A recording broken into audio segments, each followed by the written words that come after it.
नमस्कार मित्रांनो, एक्झाम जागर या एज्युकेशन यूट्यूब प्लॅटफॉर्मवर तुम्हा सर्वांचं पुन्हा एकदा स्वागत आहे.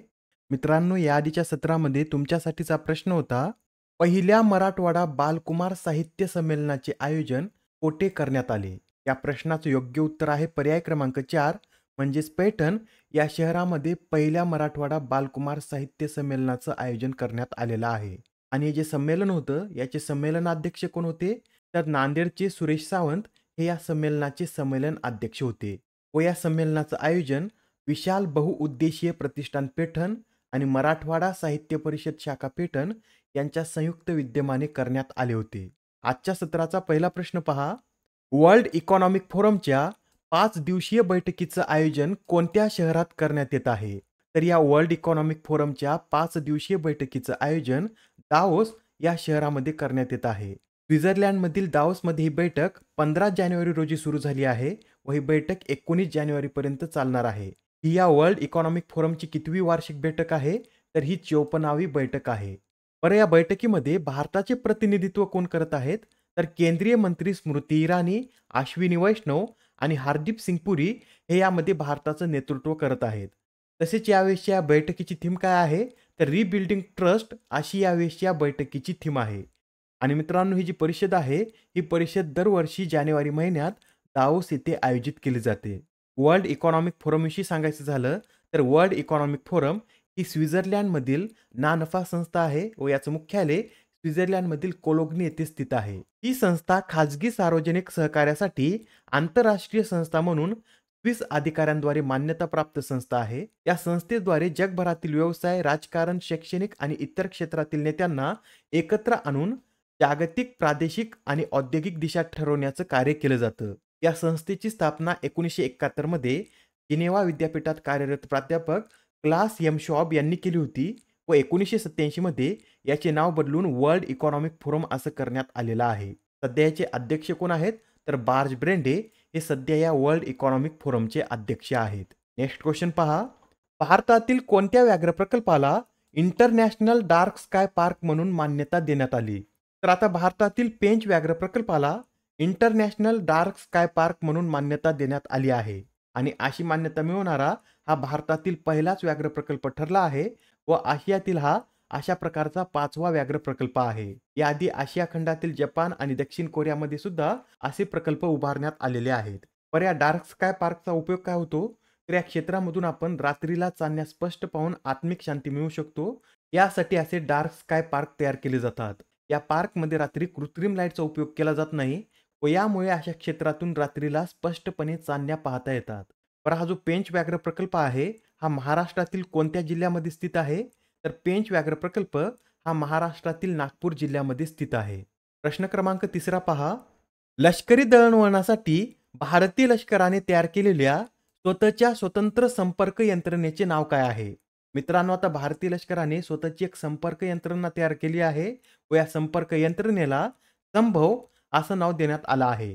या संभव संपर्क यंत्रणेमुळे काय होईल? तर पाकिस्तान आणि चीन सारखे देश भारतीय लष्करामधील अधिकाऱ्यांचे फोनवरील संभाषण चोरून ऐकू शकणार नाहीत.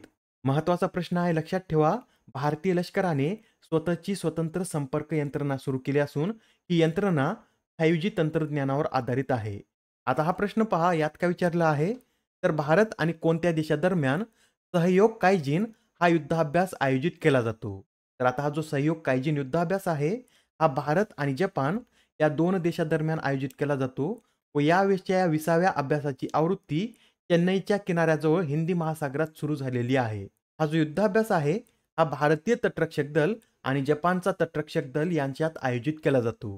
मित्रांनो, हा युद्धाभ्यास आयोजित करण्यासाठी भारत आणि जपान या दोन्ही देशांनी 2006 मध्ये एक करार केला होता व तेव्हापासून हा युद्धाभ्यास आयोजित करण्यात येत आहे. या युद्धाभ्यासाचा उद्देश काय आहे? तर चाचेगिरी आणि प्रदूषणांच्या समस्यांना तोंड देणे हा या युद्धाभ्यासाचा उद्देश आहे. मित्रांनो, याआधी सुद्धा काही महत्त्वपूर्ण युद्धाभ्यास पार पडलेले आहेत, ते सुद्धा आपण एकदा रिवाइज करून घेऊया. तर पहा, डेझर्ट सायक्लॉन हा युद्धाभ्यास 2 ते 15 जानेवारी दरम्यान पार पडलेला आहे आणि हा युद्धाभ्यास भारत आणि UAE या 2 देशादरम्यान आयोजित केला जातो. यावेळेस हा युद्धाभ्यास कुठे आयोजित करण्यात आला होता? तर राजस्थानमध्ये हा युद्धाभ्यास आयोजित करण्यात आला होता. विनबेकची 4थी आवृत्ती व्हिएतनाममध्ये आयोजित करण्यात आली होती व हा युद्धाभ्यास भारत आणि व्हिएतनाम या 2 देशांदरम्यान आयोजित केला जातो. ऑस्ट्रा हिंद युद्धाभ्यास भारत ऑस्ट्रेलिया, सूर्यकिरण भारत नेपाळ, वज्रप्रहार भारत आणि अमेरिका, मित्रशक्ती भारत श्रीलंका, कोंगो सागर भारत बांगलादेश, हरिमाऊ शक्ती भारत मलेशिया, संप्रीती युद्धाभ्यास भारत बांगलादेश, युद्धाभ्यास भारत अमेरिका, वरुण युद्धाभ्यास भारत फ्रान्स, जहाईद तलवार भारत आणि UAE, nomadic elephant Bharat Mongolia, Ekatha युद्धाभ्यास हा भारत आणि मालदीव या 2 देशांदरम्यान आयोजित केला जातो. आणि मित्रांनो, यामध्ये लक्षात ठेवा, वज्रप्रहार, हरिमाऊ शक्ती आणि संप्रीती युद्धाभ्यास या तिन्ही युद्धाभ्यासांचं आयोजन मेघालय राज्यामधील उमरोई येथे करण्यात आलं होतं. प्रश्न क्रमांक 5 पहा. ज्येष्ठ शास्त्रीय गायिका डॉक्टर प्रभा अत्रे यांचे नुकतेच वयाच्या 92व्या वर्षी निधन झाले, तर त्या कोणत्या घराण्याशी संबंधित होत्या? तर या ज्या प्रभा अत्रे आहेत, या किराणा या घराण्याशी संबंधित होत्या. त्यांच्याविषयी इतर सुद्धा माहिती नोट करून घ्या. त्यांचा जन्म 13 सप्टेंबर 1932 रोजी पुण्यात झाला होता. त्यांचे ख्याल या गायकीसह ठुमरी, दादरा, गझल, उपशास्त्रीय संगीत, नाट्यसंगीत, भजन व भावसंगीत या गायकीवरही प्रभुत्व होतं. बरं, त्यांचे गुरु कोण होते? तर पंडित सुरेश बाबू माने आणि हिराबाई बडोदेकर या त्यांच्या गुरु होत्या. मित्रांनो, त्यांच्या संगीत क्षेत्रातील योगदानाबद्दल केंद्र सरकारने त्यांना पद्मश्री, पद्मभूषण आणि पद्मविभूषण या तिन्ही पुरस्काराने सन्मानित केलं होतं. त्यांना पद्मश्री 1990 मध्ये, 2002 मध्ये पद्मभूषण, तर 2022 मध्ये पद्मविभूषण या पुरस्काराने सन्मानित करण्यात आलेला आहे. यासह संगीत नाटक अकादमी व पुण्यभूषण पुरस्कारानेही त्यांचा गौरव करण्यात आला होता. मित्रांनो, त्यांनी काही नवीन रागांची रचना सुद्धा केली होती. यामध्ये मधुरकंस, पट्टीप, मल्हार, तिलंग, भैरव, भीमकली आणि रवी भैरव यांचा समावेश होतो. तसेच त्यांनी संगीतावर आधारित एकूण 11 पुस्तके देखील लिहिलेली आहेत. या व्यतिरिक्त त्यांच्याविषयी काही वन लाइनर प्रश्न सुद्धा आपण पाहून घेऊयात. सामाजिक आणि सांस्कृतिक बंध वाढवण्यासाठी प्रभा अत्रे यांनी कोणती संस्था स्थापन केली होती? तर प्रभा अत्रे यांनी डॉक्टर प्रभा अत्रे फाउंडेशनची स्थापना केली होती. शास्त्रीय संगीत शिकवण्यासाठी त्यांनी कोणती संस्था स्थापन केली होती?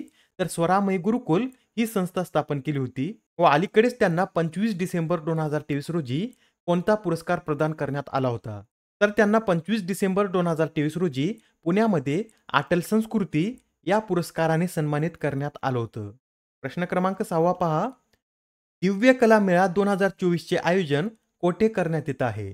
तर हा जो दिव्य कला मेळा 2024 आहे, याचं आयोजन नागपूरमध्ये करण्यात येत आहे व ही या मेळाव्याची 13वी आवृत्ती आहे. हा मेळा 12 जानेवारी रोजी सुरू झाला आहे, तर 21 जानेवारीपर्यंत चालणार आहे. बरं, याचं आयोजन कोणाद्वारे करण्यात येत आहे? तर सामाजिक न्याय आणि सक्षमीकरण मंत्रालय हे अपंग व्यक्तींचे सक्षमीकरण विभाग व NDFDCच्या मदतीने हा कार्यक्रम आयोजित करत आहे. बरं, हा मेळा आयोजित करण्यामागचा उद्देश काय आहे? तर दिव्यांग उद्योजकांना सक्षम करणे हा या मेळा आयोजित करण्यामागचा उद्देश आहे. प्रश्न क्रमांक 7. जम्मू काश्मीरमध्ये पाकिस्तानी दहशतवाद्यांच्या कारवाया वाढवण्याच्या मनसुब्याला चोख प्रत्युत्तर देण्यासाठी भारतीय लष्कराद्वारे कोणते ऑपरेशन राबवण्यात येणार आहे? या प्रश्नाचं योग्य उत्तर आहे पर्याय क्रमांक 1, म्हणजेच भारतीय लष्कराद्वारे ऑपरेशन सर्वशक्ती हे ऑपरेशन राबवण्यात येणार आहे. मित्रांनो, ही जी मोहीम आहे, ही मोहीम सर्पविनाशच्या धर्तीवर राबवण्यात येत आहे. ही जी सर्पविनाश मोहीम आहे, ही 2003 मध्ये पीर पंजाल पर्वतरांगेमध्ये राबवण्यात आली होती. नेक्स्ट क्वेश्चन पहा. आशियाई नेमबाजी चॅम्पियनशिप 2024 चे आयोजन कोठे करण्यात आले? तर आता ही जी आशियाई नेमबाजी चॅम्पियनशिप स्पर्धा होती, याचं आयोजन इंडोनेशियामधील जकार्ता येथे करण्यात आलेलं आहे. ही स्पर्धा 8 डिसेंबर 2023 ते 11 जानेवारी 2024 पर्यंत पार पडलेली आहे. मित्रांनो, या स्पर्धेत भारताने 19 पदकांसह अव्वल स्थान पटकावलेलं आहे. यात भारताने 7 सुवर्ण, 6 रौप्य आणि 6 कांस्य पदक पटकावलेले आहेत. आजच्या सत्रामधील शेवटचा प्रश्न पहा. महाराष्ट्रात पहिला राज्य क्रीडा दिन कधी साजरा करण्यात आला? तर आता महाराष्ट्रात पहिला राज्य क्रीडा दिन हा 15 जानेवारी रोजी साजरा करण्यात आलेला आहे. मित्रांनो, 2023 मध्येच महाराष्ट्राचे मुख्यमंत्री एकनाथ शिंदे यांनी आशाबा जाधव यांचा जन्मदिवस राज्य क्रीडा दिन म्हणून साजरा करण्याची घोषणा केली होती व त्यानुसार हा पहिला राज्य क्रीडा दिन 2024 मध्ये साजरा करण्यात आलेला आहे. हे जे खाशाबा जाधव आहेत, हे भारताला पहिले ऑलिम्पिक पदक मिळवून देणारे महाराष्ट्रीयन पैलवान आहेत. त्यांनी 1952च्या हेलसिंकी ऑलिम्पिकमध्ये स्वतंत्र भारतासाठी पहिलं पदक जिंकलं होतं. आजच्या सत्रामधील तुमच्यासाठीचा प्रश्न पहा. दिव्य कीर्ती सिंग या कोणत्या खेळात अर्जुन पुरस्कार मिळवणाऱ्या पहिल्या महिला ठरल्या आहेत? आता या प्रश्नाचं उत्तर कमेंटमध्ये देण्याचा प्रयत्न करा. उत्तर चुकलं तरी काही हरकत नाही. कारण ज्यावेळेस तुम्हाला या प्रश्नाचं योग्य उत्तर माहीत होतं, त्यावेळेस हा प्रश्न तुमच्या दीर्घकाळापर्यंत लक्षात राहतो. तर आता पुढच्या सत्रामध्ये पुन्हा भेटूया. धन्यवाद.